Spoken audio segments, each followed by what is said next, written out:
સુરતના BRTS route પર હવે બસનું સ્ટીયરિંગ સંભાળશે એક મહિલા બસ ડ્રાઈવર. જી હા, બરાબર સાંભળ્યું તમે. ગુજરાતની પહેલી પિંક બસ, અને એ પણ ફક્ત મહિલાઓ માટે, અને તેમાં પણ એક મહિલા પાયલટ. સુરતમાં જોવા મળશે આ અનોખી પિંક બસ.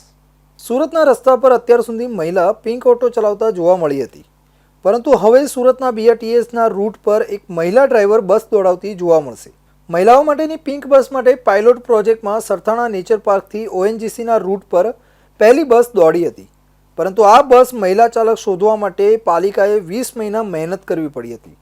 આટલા સમય બાદ 4 વર્ષના હેવી વ્હીકલ અનુભવ ધરાવનાર એક મહિલા ડ્રાઈવર પાલિકાને મળી છે, જેના કારણે હવે ઓએનજીસીથી સરથાણા નેચર પાર્ક પર મહિલા ડ્રાઈવર સાથેની પિંક બસ દોડતી જોવા મળશે. આ પિંક બસ માટે મહિલા પાયલટ શોધવા માટે પાલિકા તંત્રને 20 મહિના સુધી લાંબો ઇંતજાર કરવો પડ્યો હતો.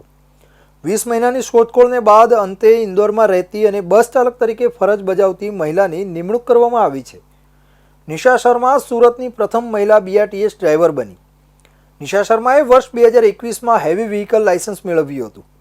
નિશા અગાઉ ઇન્દોરના બીઆરટીએસ રૂટ પર પણ 13.5 મીટરની બસ સફળતાપૂર્વક ચલાવતી હતી. તેને લગભગ 4 વર્ષનો હેવી વ્હીકલ ચલાવવાનો અનુભવ પણ છે. ગત વર્ષે જ્યારે સુરતમાં મહિલા બીઆરટીએસ ડ્રાઈવરની જાહેરાત આવી ત્યારે નિશાએ છાપામાં વાંચ્યું હતું. જોકે એક સિંગલ મધર હોવાને કારણે નવા શહેરમાં પરિવાર સાથે રહેવું તેના માટે એક મોટો પડકાર હતો. તે માત્ર પોતાનું જ નહીં પરંતુ 2 બાળકોના ભવિષ્યનું પણ વહન કરી રહી છે. મૂળ ઇન્દોરની રહેવાસી અને સિંગલ મધર એવી નિશા શર્માની સુરતની પ્રથમ મહિલા બીઆરટીએસ ડ્રાઈવર બની છે. નિશા શર્માના પરિવારમાં તેની માતા અને 2 બાળકો છે, જેઓ હાલ ઇન્દોરમાં રહે છે. ત્રણેયની જવાબદારી નિશાના खंभा पर है. निशा शर्मा। मैडम जी, आप कहाँ से हो और आज सूरत में बीआरटीएस बस चला रही क्या? देखिए, मैं हूँ धार जिले से, है ना, और बीआरटीएस में मैंने इंदौर में 4 साल बस चलाई है। सूरत में मेरा पहला चांस है। एक महिला होकर बस चलाने को मिला है सूरत में प्रथम बार क्या? देखिए, डर भी लगता है ना, लेकिन अपने पे विश्वास है कि हम चला सकते हैं। जब 4 साल बीआरटीएस में इंदौर में चलाया है तो सूरत में भी सक्सेसफुल होके दिखाएंगे हम। आपका क्वालिफिकेशन क्या है, किस तरह का आपका परिवार का सपोर्ट आपको मिला हुआ है? देखिए, मेरे परिवार ने सपोर्ट आज तक दिया है, तभी तो मैं यहाँ हूँ आज।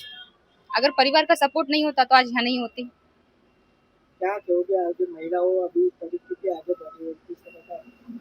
मेरा यही कहना है कि महिला किसी क्षेत्र में पीछे नहीं है आज भी।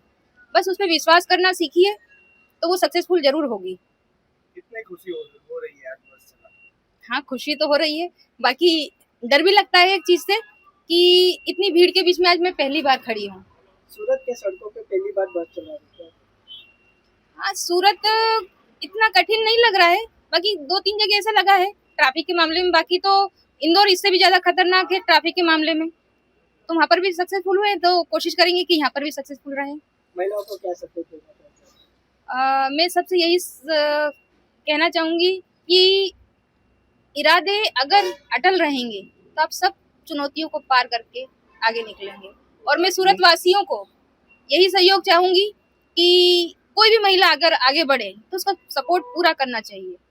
मुंबई के बाद गुजरात में पहली बार महिला बस ड्राइवर होगी, क्या कहना है? हाँ, ये बात भी सही है कि सूरत और यहाँ पर मैं पहली महिला ड्राइवर रहूँगी।